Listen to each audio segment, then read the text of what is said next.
तो संभल में पिछले साल हुए दंगे का पूरा सच सामने आ गया है। संभल में हिंसा की रिपोर्ट आने के बाद से सियासी टेंशन का माहौल है। संभल में आज जुमे की नमाज को लेकर हाई अलर्ट है। जुमे की नमाज को लेकर सुरक्षा बढ़ा दी गई है। संभल हिंसा पर रिपोर्ट आने के बाद पूरी तरह से अलर्ट जारी कर दिया। एक दिन पहले संभल में हुए दंगों के बाद जांच कमेटी ने अपनी रिपोर्ट सरकार को सौंपी है। इसके बाद आज संभल में अलर्ट जारी किया गया और दूसरी ओर समाजवादी पार्टी इस रिपोर्ट को राजनीतिक रिपोर्ट बता रही है।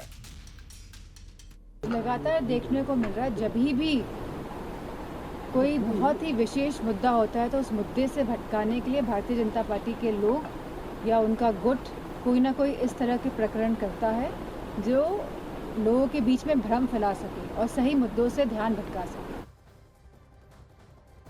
हिंसा हुई उसकी अलग वजह है और रिपोर्ट में अलग चीज़ें बताई गई कि डेमोग्राफी बदल गई। डेमोग्राफी अगर वहाँ पे हिंदू लोगों ने पलायन किया है तो इसलिए थोड़ी किया है कि वहाँ पे मुसलमानों के डर से या खौफ से वो निकल गए।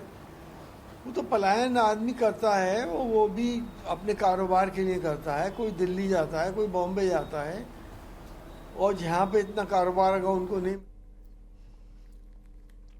रिपोर्ट के बाद अयोध्या के संत ने जहां नाराजगी जताई है तो मुस्लिम पक्ष मस्जिद होने के दावे पर अब भी टिका है। खोलने की उनको जरूरत है जो गंगा जमनी तहजीब हिंदू मुस्लिम एकता की बात करते हैं। और उस रिपोर्ट में और भी खुलासे हुए हैं कैसे हिंदुओं का यहाँ से पलायन कराया जाए, कैसे हिंदुओं को प्रताड़ित किया जाए, कैसे जहाँ हिंदू चार घर है वहाँ कैसे दंगे किए जाएं। ये सारे के सारे उस रिपोर्ट में आया है। कितनी दुर्भाग्य की बात है। मैं पूछना चाहता हूँ कि जो लोग हिंदू मुस्लिम एकता की बात करते हैं वो लोग क्यों चुप हैं, क्यों मौन हैं?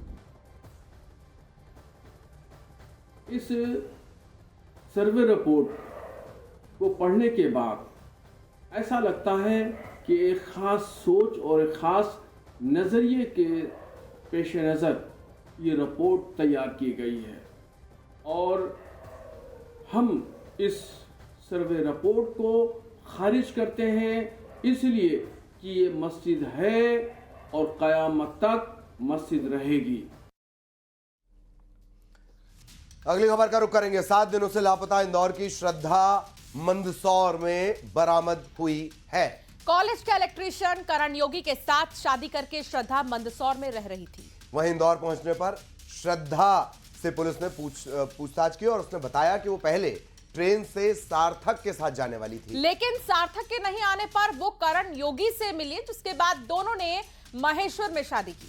फिलहाल पुलिस की पूछताछ लगातार जारी है। श्रद्धा ने शादी के कोई दस्तावेज अब तक नहीं दिए हैं, जिसके चलते पुलिस को श्रद्धा की बात पर भरोसा ही नहीं है। तो चलिए अब आपको श्रद्धा की पूरी लव स्टोरी बताते हैं जो कि किसी फिल्मी स्टोरी से कम नहीं है। तो श्रद्धा का बॉयफ्रेंड सार्थक के साथ भागने का प्लान था। मौके पर नहीं पहुंचा सार्थक। श्रद्धा के मन में आया सुसाइड का ख्याल। इसके बाद श्रद्धा ट्रेन से कूदकर अपनी जान देने वाली थी, लेकिन ट्रेन में मौजूद करण ने श्रद्धा को हाथ पकड़कर रोक लिया। जिसके बाद श्रद्धा ने करण को पूरी बात बताई। करण ने श्रद्धा को समझाया और फिर उसे शांत कराया। श्रद्धा ने करण से शादी करने के लिए कहा और इसके बाद करण तैयार भी हो गया। महेश्वर के पास मंदिर में दोनों ने शादी की और शादी के बाद श्रद्धा मंदसौर में ही रह रही थी।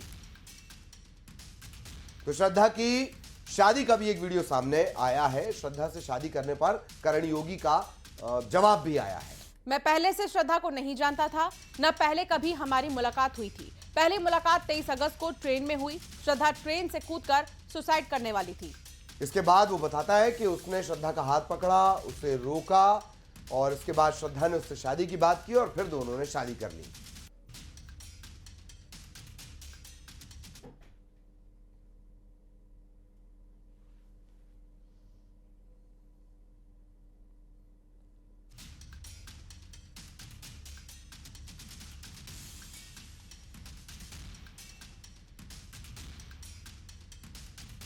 तो आज सुबह श्रद्धा तिवारी जो है उसे जब वो आई और उससे पूछताछ की तो उसके द्वारा बताया गया था कि सार्थक ने मुझे रेलवे स्टेशन पर मिलने के लिए बुलाया था, लेकिन वहाँ पर नहीं पहुँचा तो फिर रेलवे स्टेशन से चली गई और फिर वहाँ उसके बाद उसका मित्र उसको करण न मिला और करण के साथ वो उसने जो मंडलेश्वर जो महेश्वर के पास जाकर उसने शादी कर ली है। अभी फ़िलहाल उसके पास कोई मैरिज सर्टिफिकेट नहीं है क्योंकि उसके पास कोई डॉक्यूमेंट नहीं है। अभी प्रथम दृष्टया उसके द्वारा यही बताया गया है अभी, लेकिन स्टेटमेंट्स चल रहे हैं। स्टेटमेंट्स लेने के बाद सारी चीज़ें वेरीफाई करने के बाद आगे की कार्रवाई की जाएगी। अभी और इस शादी को अभी कतई मानने को मैं तैयार भी नहीं हूँ। लीगल है जो कि वो बालिग है, कानून कहता है बालिग में तो आप मानना पड़ेगा, पर लीगल दस्तावेज भी होना चाहिए और लीगल डॉक्यूमेंट्स वगैरह शादी नहीं मानी जाती है। बच्ची के साथ कुछ ऐसा हुआ है जिसकी अभी जानकारी पूरी निकालने में काफ़ी टाइम लगेगा और उस टाइम के लिए मैं थोड़ा सा समय लेना चाहूँगा। तय करण को कोई भी नहीं जानता था, लड़की भगी किसी और के लिए, बीच में एंट्री किसी और की हुई, बीच में किसी एंट्री और हुई। बच्ची जब घर से भाग जाती है, कोई भी हो, मेरी जगह किसी और की भी बच्ची जाएगी ऐसा, तो रिटर्न अगर वो लड़के के वजह से भगी है, वो लड़का मना कर देता है तो बच्ची को रिटर्न आने में सर कुछ नहीं, मैंने अपनी मर्जी से शादी करी है कि करा। मेरे मम्मी पापा ने भी मुझे फोर्स नहीं करा, किसी ने मुझे फोर्स नहीं करा, बस मैं अपनी मर्जी से शादी करी करण से। तो मतलब 1-2 बार मिली हूँ, इंदौर में काम करता लाइनमैन में। अच्छा, आप सार्थक के साथ जाने वाली थी? हाँ, सार्थक ने मना कर दिया मुझे शादी के लिए था। अच्छा, घर से निकल के आप कहाँ गई थी पहले? स्टेशन? हाँ, स्टेशन गई तो सार्थक आया नहीं था। फिर क्या हुआ? फिर आप ट्रेन से कूद के क्या जान देने वाली? हाँ, मैं ट्रेन से कूद रही थी, करण ने मुझे बचाया। फिर उसके बाद क्या बात हुई आपकी? करण ने मुझे सब बात करी। करण मेरे को अकेले नहीं छोड़ रहा था, उन्होंने बोला बहुत, तो मैंने ही पूछा था उनसे कि आप मुझसे शादी करोगे, तो उन्होंने बोला जी मैं करूँगा। आप कहाँ पे शादी की आपने? हाँ, शादी कहाँ पे की थी? हाँ, शादी कहाँ की थी आपने? महेश्वर के पास चोली में। महेश्वर में आपने शादी की थी? क्या कुछ शादी किस दिन को आपने की? हाँ, शादी कब की आपने? संडे को। संडे को, रविवार को मंदिर में? हाँ। कौन कौन था शादी में शामिल हुआ था? मंदिर में गाँव के लोग थे और एक उनकी मासी जी की थी बस। मासी जी थी? क्या आप उसके घर भी गए थे? हाँ, लड़के के घर गई हूँ, उन सब ने मान लिया, पापा भी मान गए, अब मुझे बस करण के साथ ही रहना है। तो एक तरफ ये बयान है तो वहीं दूसरी ओर श्रद्धा के पिता का अब व्हाट्सएप स्टेटस सामने आया। उन्होंने श्रद्धा की तस्वीर लगाते हुए लिखा, मेरी बच्ची मेरे लिए मर चुकी है। आज के बाद इससे मेरा कोई लेना देना नहीं है, आगे की जिम्मेदारी उसकी खुद की है।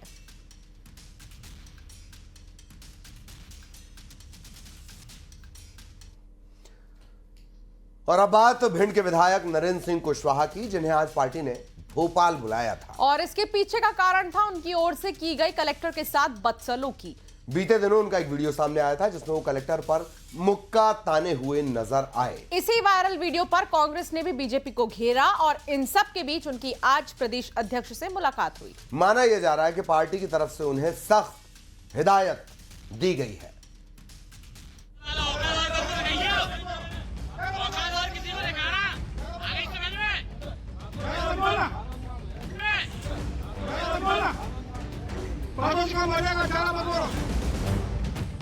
विधायक जी के ऐसी बर्ताव को लेकर आज उन्हें भोपाल तलब किया गया है। भिंड कलेक्टर संजीव कुमार श्रीवास्तव को मुक्का दिखाने वाले बीजेपी विधायक नरेंद्र सिंह कुशवाहा आज इस पूरे मामले को लेकर सफाई देने पहुंचे। बताया जा रहा है कि पार्टी ने इस पूरे मामले को अनुशासनहीनता करार देते हुए विधायक को कड़ी फटकार लगाई है। यही कारण था कि आज नरेंद्र सिंह कुशवाहा राजधानी भोपाल पहुंचे और पार्टी के प्रदेश अध्यक्ष हेमंत खंडेलवाल से मुलाकात की। इस दौरान प्रदेश प्रभारी महेंद्र सिंह और हितानंद शर्मा भी मौजूद रहे। भिंड से बीजेपी विधायक नरेंद्र सिंह कुशवाहा का कुछ दिन पहले सोशल मीडिया पर भिंड कलेक्टर के साथ विवाद करते हुए वीडियो सामने आया था। उसके बाद बीजेपी का वरिष्ठ नेतृत्व आला कमान जो है वो खासा नाराज नजर आ रहा है और यही कारण है कि उनको भोपाल तलब किया गया था। अब से कुछ देर पहले वो भोपाल पहुंचे थे और वो जो पार्टी आला कमान के प्रदेश अध्यक्ष हेमंत खंडेलवाल की बात हो, प्रदेश प्रभारी महेंद्र सिंह चौधरी की बात हो या फिर हितानंद शर्मा के साथ उनकी एक लंबी मुलाकात हुई और लंबी मुलाकात के बाद उनको साफ तौर पर यह कहा गया है कि इस तरह के जो बयान हैं या जो कहें जो कृत्य उनकी तरफ से किया गया ये कदाचरण की श्रेणी में आता है और ऐसे में उनको इस तरह की हरकत नहीं करनी चाहिए क्योंकि वो जनप्रतिनिधि हो और इसके बाद उनको चेतावनी भी दी गई और साफ तौर पर उनको कड़े शब्दों में कहा गया कि इस तरह की घटनाओं की पुनरावृत्ति नहीं होनी चाहिए। हालांकि उसके बाद लगातार मीडिया की टीम जो है वो नरेंद्र सिंह कुशवाहा से बात करना चाहती थी, नरेंद्र सिंह कुशवाहा जो है मीडिया के सामने नहीं आ रहे हैं फिलहाल और जो उनका साफ तौर पर ये कहना है कि जो भी बात करनी थी, जो भी अपनी बात रखनी थी वो आला कमान को रख चुकी। तो चलिए आपको बताते हैं इसके पीछे की कहानी क्या है। दरअसल भिंड में कलेक्टर के बंगले के बाहर विधायक नरेंद्र कुशवाहा धरने पर बैठे थे। नरेंद्र कुशवाहा के साथ कई किसान भी प्रदर्शन पर बैठे थे और नारेबाजी कर रहे थे।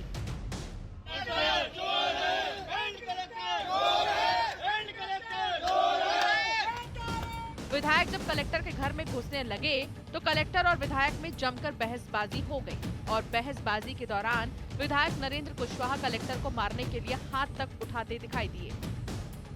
मैं समझा दूं, हमसे उल्टी चला तू चोरी नहीं चलने दूंगा। तू रेत चोर सबसे बड़ा चोर है तू।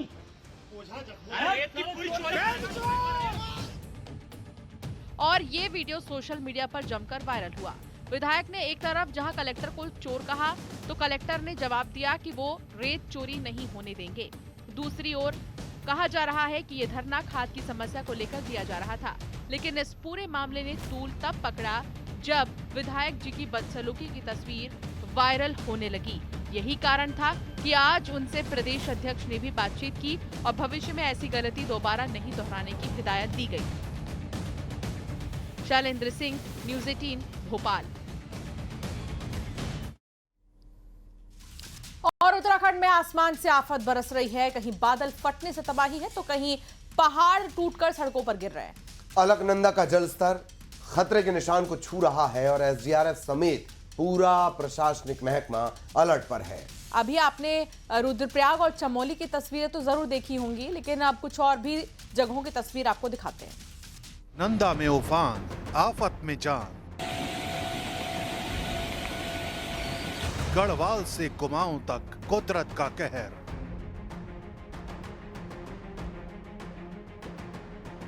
हाईवे हुआ जाम, पहाड़ पर कोहराम।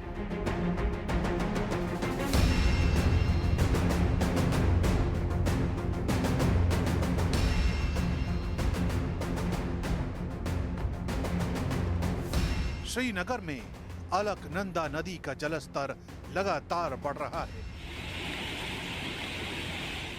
हाहाकार मचाती लहरों ने प्रशासन की नींद उड़ा रखी है। बारिश बेकदर हो रही है कि थमने का नाम नहीं ले रही। एसडीआरएफ और जिला प्रशासन ने अलर्ट जारी किया है और घाटों के पास बने घरों को खाली कराया जा रहा है। अधिकारियों ने साफ चेतावनी दी है कि लोग नदियों से दूर रहें और किसी भी तरह की लापरवाही न बरतें। रात भर से हो रही बारिश ने पूरे गढ़वाल क्षेत्र में खतरे की घंटी बजा दी है और हर बीतते वक्त के साथ हालात लगातार बिगड़ते जा रहे हैं। उधर कुमाऊं मंडल में भी भारी बारिश ने तबाही मचाई है। नैनीताल में लगातार बारिश के चलते हल्द्वानी से भीमताल को जोड़ने वाला स्टेट हाईवे बंद हो गया है। रानी बाग में बलिया नाला पुल के पास भारी भूस्खलन हुआ, जिसमें पहाड़ का हिस्सा भर भरा कर सड़क पर आ गिरा। सड़क पर मलबे का अंबार लग गया है और आवाजाही पूरी तरह ठप हो गई है। इस लैंडस्लाइड का वीडियो भी सामने आया है, जिसमें साफ दिख रहा है कि कैसे पहाड़ का बड़ा हिस्सा सड़क की तरफ गिर रहा है। प्रशासन ने एहतियातन इस हाईवे को बंद कर दिया है और रास्ता खोलने की कोशिशें जारी। उधर टिहरी गढ़वाल जिले के गेवाली भिलंगना गांव में बादल फटने से भारी नुकसान हुआ है। अचानक आसमान से बरसी आफत ने पूरे इलाके में हड़कंप मचा दिया। गांव के आसपास भारी मलबा जमा हो गया है, जिससे खेत और रास्ते बाधित हो गए हैं। फिलहाल लोगों से यही अपील की जा रही है कि खतरे वाली जगहों से दूर रहें और जल्द से जल्द प्रशासन के बताए राहत शिविरों का रुख करें, क्योंकि जान है तो जहान है। और फिलहाल 5 की आज में इतना ही। नमस्कार।